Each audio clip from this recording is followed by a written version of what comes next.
Palembang, Bapak Dr. Ujo Abdul Ramdhamil Registrar Renal Public Health Polisi Palembang, kepada pejabat Wali Kota Palembang pada hari ini Selasa. Perkenalkan waktu struktur organisasi, kemudian sini juga ada ya di negara bagian Jerman, ini terulang kayaknya.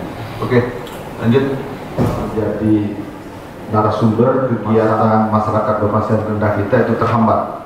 Sudah berapa lama beliau mengundang untuk Zoom meeting, rupanya memang gitu. Kalau kita lihat di negara-negara yang maju itu ngomong air, semua harus RKPD-nya harus ngomong air, itu Pak.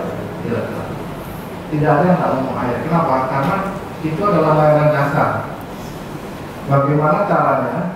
Ya, ketika keran itu dibuka, kita mengalami bisa kita minum. Apalagi kita hampir satu 95 tahun, yang 5 tahun ini sudah terpaut. Ya.